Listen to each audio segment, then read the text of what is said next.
Greetings, Internet. My name's Josh. Now, what am I doing here? Well, I'm an author and I'm a teacher. These are some of my books. I teach English as a foreign language, but none of that is why I'm here. Now, until last summer, I lived in Japan. I lived there for 10 years. It was a great place, loved it. But I'm not there anymore. I'm in Britain again. This is my home country. I came back because I had a stroke. Now, I'm really lucky because it didn't mess me up too badly. It did mess me up a bit, though. My right side is messed up.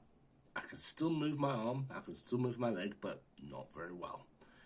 As a writer, it's kind of bad not being able to use your main hand. So, I want a new thing to do with myself. Now, while I've been recovering, I've been watching a lot of YouTube, especially videos about little toy cars like this. Here is a 1973 Skyline HT2000 GTR, best known as the Ken Mary. This model was made in 2011. It's the first of the many Ken Mary Skylines that Hot Wheels make. This is a great little car. I got this morning. So I decided I'm going to make videos about diecast cars. Something I think about a lot, something I really enjoy. But, you know, there's a lot of videos about diecast cars out there. There's people showcasing new models, showcasing old models, showcasing customs, racing their cars, talking about the world of collecting, all this stuff. And I want to do something a little bit different. The thing that you don't see so much is people talking about why. Like, I was born in 1981. It's now 2024. Why am I buying and collecting toy cars? Why did I buy this? If I was born 81 in the UK, what's my connection to a Japanese muscle car? Why did I buy this? We'll talk about it. That's what I want to focus on. So let's talk about it. That's the plan. Let's go to the desk.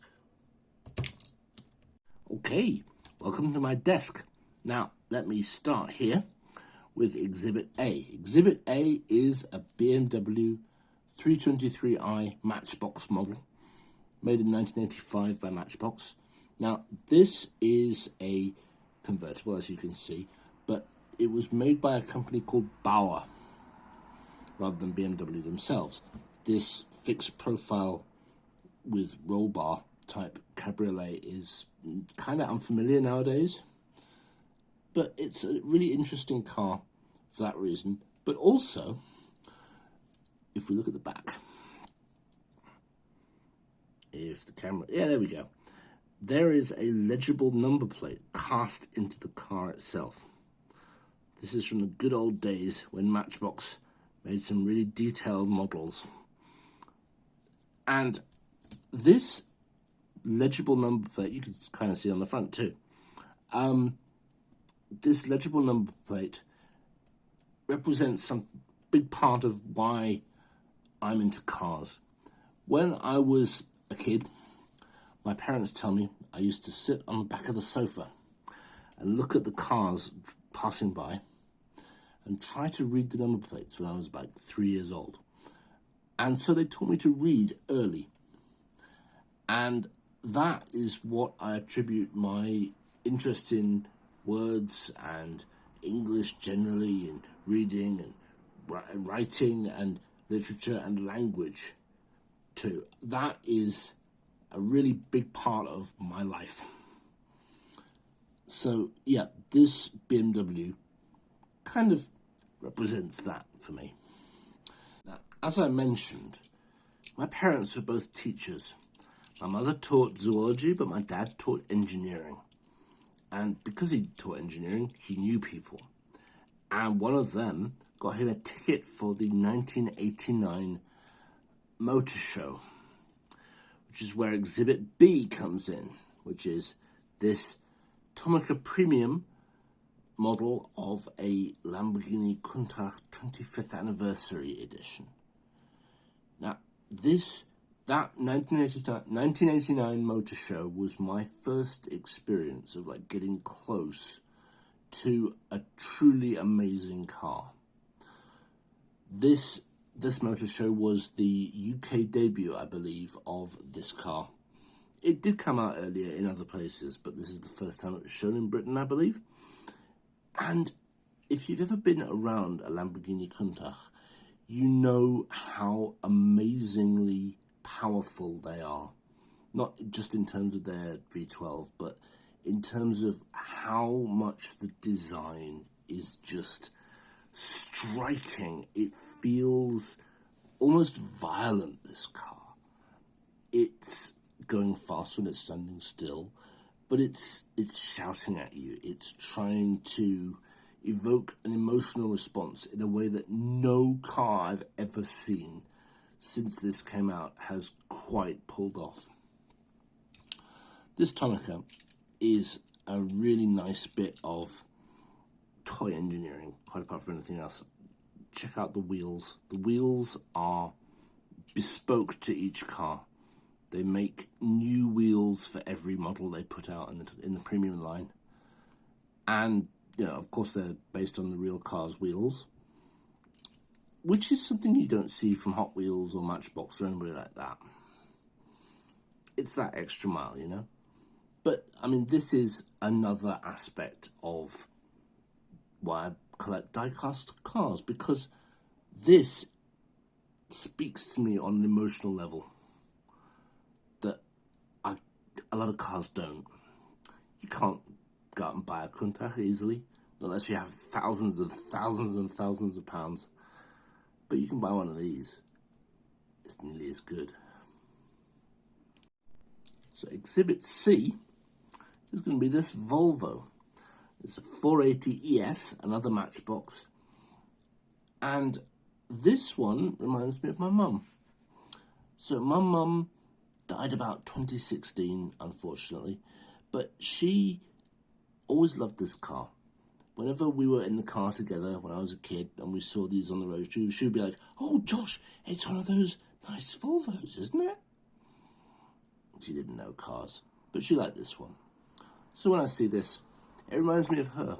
And many die-casts remind me of my childhood. It's a very nostalgic hobby, I think. That's why there's so many older models being made now.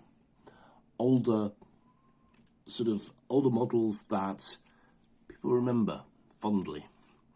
Which gives us Exhibit D. You may recognize this one from this year's Hot Wheels line. It's a Proton Saga. However, I've wheel swapped it. But the Proton Saga is meaningful to me too. I had a friend, his dad drove a Proton Saga. He was very proud of his exotic Malaysian car.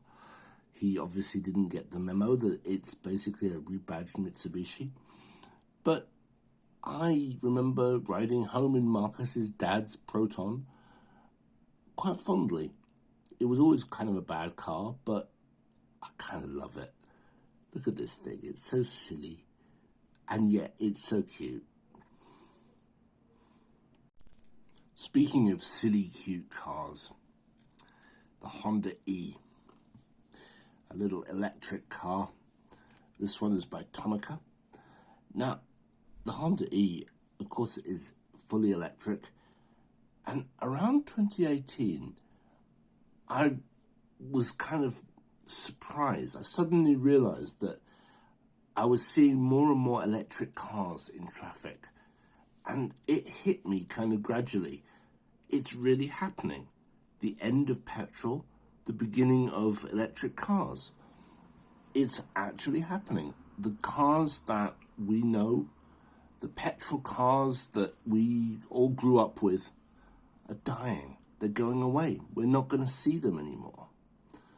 And it made me miss all the cars that I grew up with. All the cars I know from my childhood, all the cars that I've known since then. They're all going away. The electrification thing has really kind of been a wake-up call for me. I'm not against electric cars. I'm not against anything like that. Bring it on. Bring on new ideas, new designs, cool stuff like this strangely friendly little car. I like it. I hear it's got terrible range, but I still like it. That realization about the kind of mortality of the petrol car made me think of going to museums. Made me want to make a museum. Now, this DeLorean, this Exhibit F, is a Hot Wheels car. It's from their main line, and it's a car I've never seen on the road. The only time I've ever seen a cool car like this is in a museum. So I wanted to make a museum out of Hot Wheels and Matchbox and whatever, to remember all these interesting old cars. This one, you can tell, is an early model because it has the fuel filler cap here. The later models hid it under the bonnet. It also has the grooves in the bonnet, which show it's an earlier model. But yeah, this one has to be a 1981 DeLorean. So yeah, making a museum is another thing that I'm looking to do when I buy Hot Wheels or I buy diecast cars. And of course, what do we think of when we think of a museum? What else is in museums? Art. Art is in museums. Now, here is Exhibit G. Exhibit G is an Alfa Romeo Tipo 33 Stradale, which is a Hot Wheels premium model. It's from 1967. The design is designed by Franco Scaglione. And I heard that this car has the distinction of being the first car to be exhibited as art in an art museum. It was designed to be the most beautiful possible shape. And look at the profile. This is a gorgeous car. Absolutely beautiful lines. Very natural, very almost sensuous. It's a very, very beautiful car. And I think this is a great case for diecasts as art.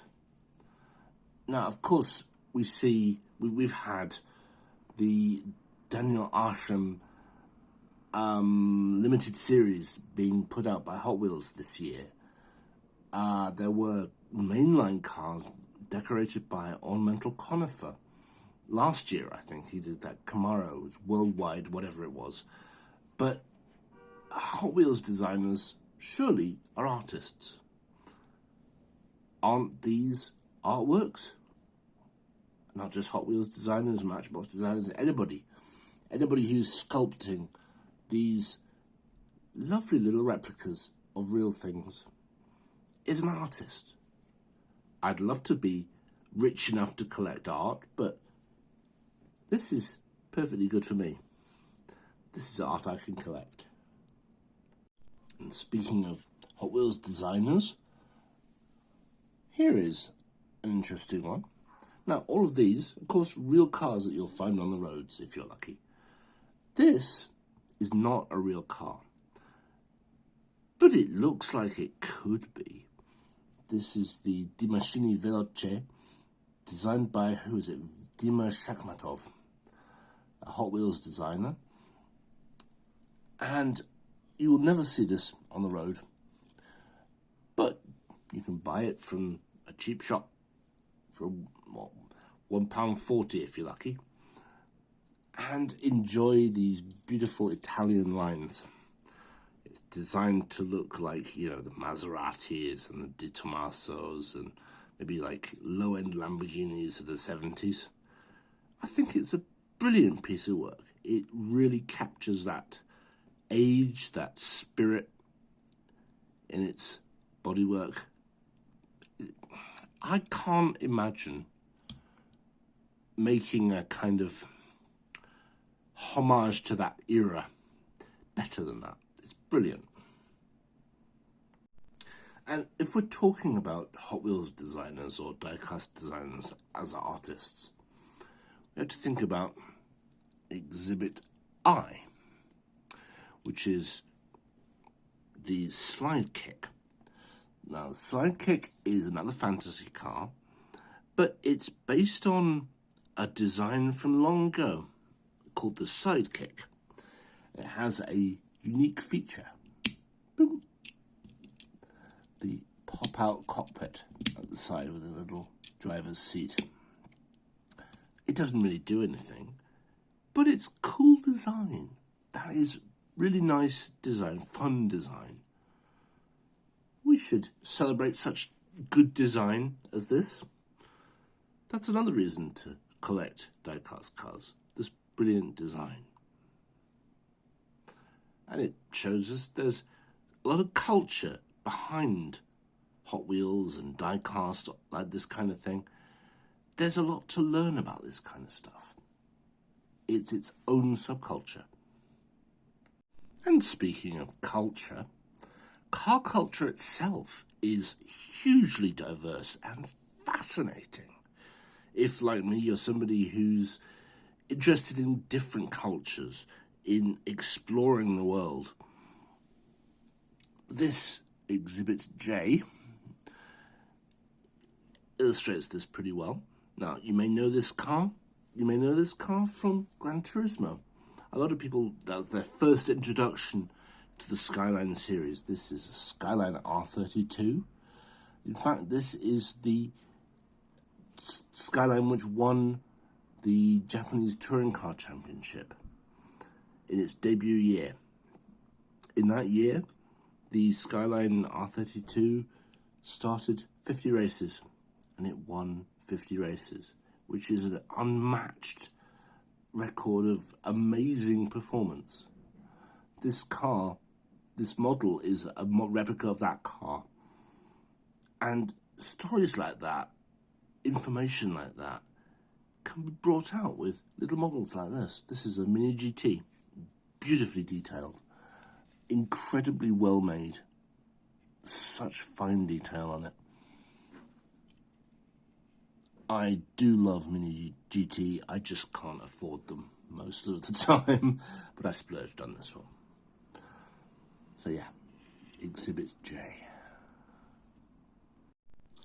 Exhibit K is a Cobra, a Hot Wheels mainline Cobra from, I think, 2 or 3 years ago. This is, for me, a symbol of not car culture, but pop culture. So you may remember that one of these appeared in the film Bad Boys. Now, it's not a major part of the film, but for me, as a car person, that's the main reason why I remember Bad Boys. I'm not really into Will Smith and Martin Lawrence, but the Cobra and Porsche race in that film, I remember that clearly. These are a link to a lot of cool things in pop culture, just as much as they are anything else. Exhibit L, therefore, has to be this. This is a Nissan 240 RS Group B rally car, which stars in one of my books. So, as I said, I'm a writer, and I felt like I had to get a model of the car that I wanted to focus on for that particular book. And by having that model, I can visualize it, I can see it, I can understand it, I can feel its shape that bit better. And that's another reason why I collect diecast cars, because it allows me to understand the car itself and its aesthetic, its sensibility, just that little bit better. Whether it's something that I really love, like Group B rally cars, or if it's something which I'm less familiar with, I just want to get a handle on it. This will allow you to do that. This is a model by CM's Model. It's a small, I think, Japanese-based model company. They make, well, rally cars, obviously, in small numbers. This used to have an aerial and spotlights here, but they got lost in my move from Japan, which is also why the Cobra's windscreen is broken. Finally, we have Exhibit M. Again, part of my books. My first of the Deliverance trilogy stars an Audi Quattro Custom in black. This is a custom model. It started out as a Matchbox Quattro, but now it's been customized. I repainted it, I gave it mud spatter, I did some damage, I gave it bull bars and things, and that's another element, customization. Now, since the stroke, of course, I'm not as able as I was to do this, unfortunately, but it's fun as hell. I still open all my cars. That's why everything has screws, not rivets here. Every one of these cars can be opened, messed with, have the wheels swapped, details added. There's lots you can do if you want to be creative with your hobby. So diecast collection doesn't have to be about, just buying stuff, especially not about buying things and keeping them in the packaging. I hate it when people do that. I mean, if that's your thing, sure, but no, come on. Play with the toys. Play with the toys, man. Anyway. So there's some insight into me and why I'm doing what I'm doing, why I'm collecting little toy cars. I'm not really 100% sure what I'm going to do with this channel in the future. I want to explore the histories of cars, the stories behind cars. I want to look at more thoughtful aspects of this hobby. Things that the Mattel shills are not really interested in doing. I hope it's going to be interesting. I hope you'll like it. Come back and find out. I'm going to get some coffee, but see you later.